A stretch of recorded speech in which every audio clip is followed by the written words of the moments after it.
So I watched this Joe Rogan clip the other day, and he was talking about how you can make your life into a bit of a documentary. And I thought it was really interesting because he said that if you imagine that you've got a film crew watching your every move during the day, then that can sometimes get you to actually behave in a bit more of an interesting and just non-lazy way. And I thought about it, right? Like if this YouTube channel was going on 24/7 live, like a Speed or a Kai Cenat stream, would you want to watch me lying on my phone for 3-4 hours just scrolling? Or would you want to watch me do some different things, clean the house, go ahead and try new things, make my life a bit more of an adventure? Which one would you want to choose? So it really got me thinking that you've got to think of yourself as the main character, because at the end of the day, life is what you make it. And there's so many examples of people who just don't take the initiative and wait for things to happen to them. And if there's one thing that I've learned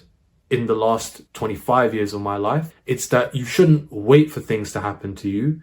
You've got to go out there and make things happen for yourself, because no one is going to do it for you. If I want to get a job in a good place, in a good industry, I'm not going to just have to wait for it and let things come to me. I'm going to have to actually go out there and do it myself, you know? If I find something, I find something. If I don't find something, at least I did what a lot of other people could never do. I tried. And think of it like this as well. You know, learning knowledge is great, but unless you put the lessons of that book into practice, you might as well have not read it in the first place. And that's why I say that doing and taking action is a skill. And you may be laughing at me right now, but honestly, we can all plan until the night comes and until the sun rises. But when it comes to actually taking action on it, how many of us actually follow through? For example, you want to lose 5 kg in the next 6 months. Yeah, I'm going to eat this meal at this time. I'm going to do these exercises. I'm going to do on this day of the week.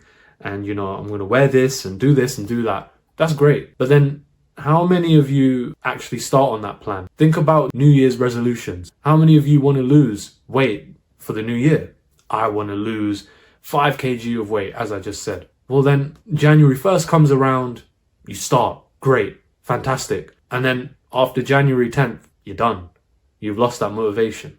You're back to your old self. So that's why I say you've got to really take control of your life in as much ways as you can. Because there are some things that are out of your control. You know, there are days where you're going to have life intervene. People are going to put their problems in front of you. You may have a family issue, an accident, you know, or you just may wake up with a bad headache and you just may not be able to do what you need to do. But day by day, slowly, 1% at a time, if you can start to take control and do things that you want to do, I promise you that you're going to make a better life for yourself. And really, this 1% improvement starts with a bit of a mindset change. You know, when we watch Hollywood films, you often see the hero preparing himself to take on the villain and going through these massive workouts and, you know, just training montages after training montages. And then they get to the fight with the villain.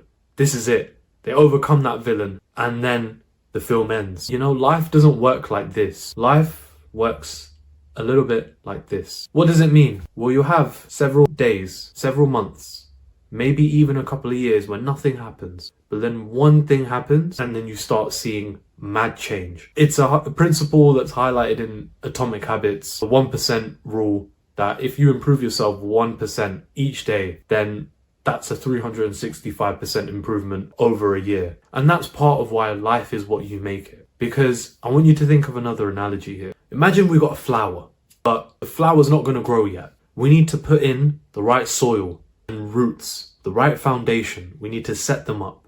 Because without fertile soil and without strong roots, this plant is just going to wilt. All right? Let's say it's wintertime right now. You know, no plant's going to grow in the winter. So you put those seeds in. You start to build the foundations, making new habits, breaking old ones. And then you just let it grow. Repeat. And then during the spring, during the summer, that flower, which was just a seed at the start, will start to blossom as a result of your habits and your behaviors and your action. And then you're going to need to sprinkle water on it. Water is that consistency. Each time you perform an action, think of it as water just sprinkling onto that plant, helping that seed grow and then helping that flower blossom. And that's really what personal growth is all about. It's not about trying to get the biggest bang for your buck in as short a time as possible. It's not about losing fat in 30 days. It's not about getting rich in 2 months. It's not about becoming a completely positive person in a year.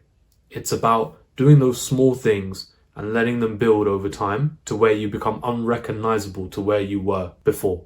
But hey, look, here's the other side of life being what you make it. Imagine that you don't perform those actions. Imagine that you don't take action.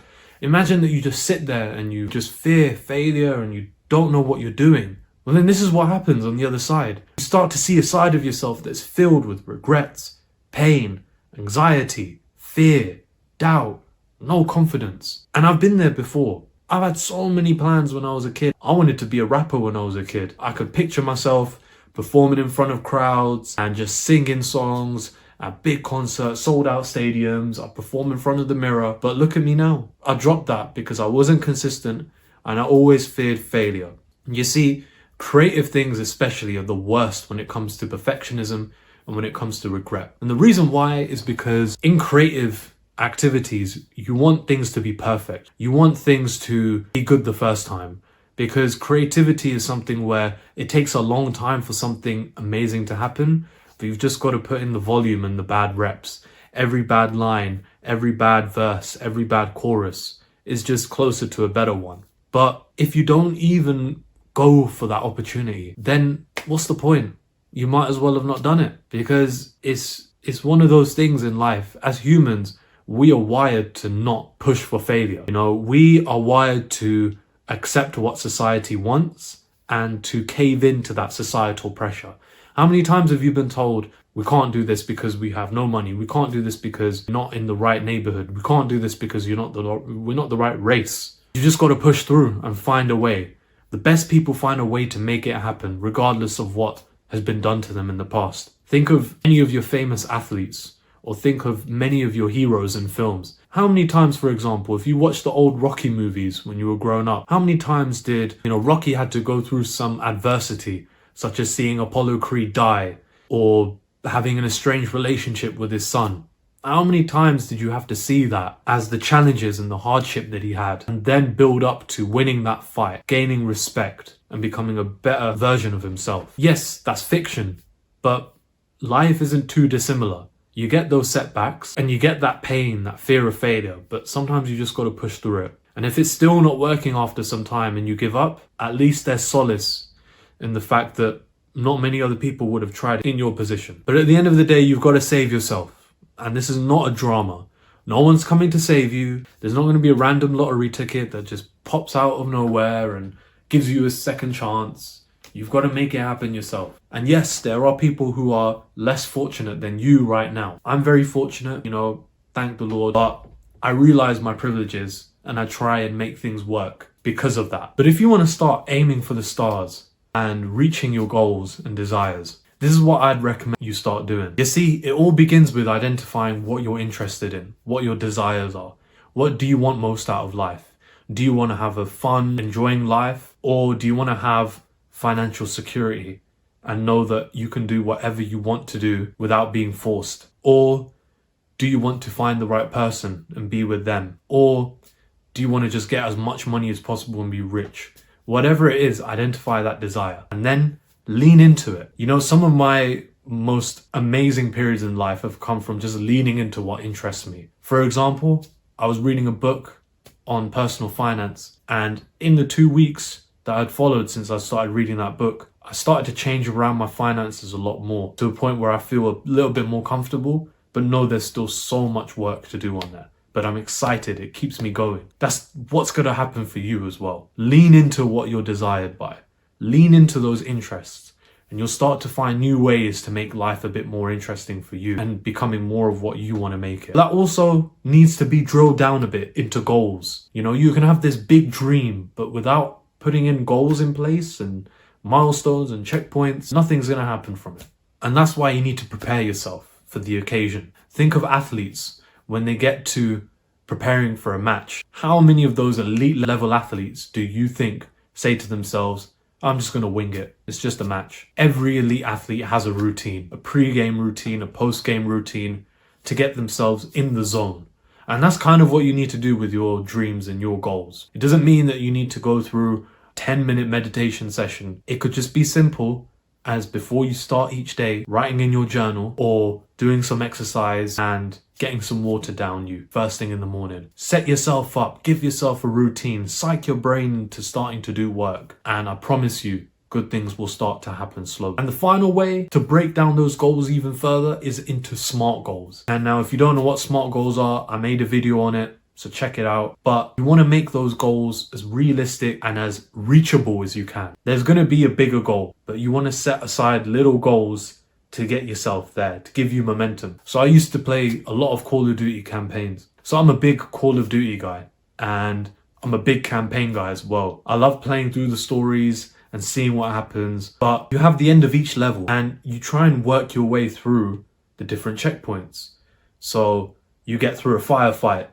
Okay, that's one checkpoint. Then you got to go through a stealth part of the mission. That's another checkpoint. Then you've got to breach a room.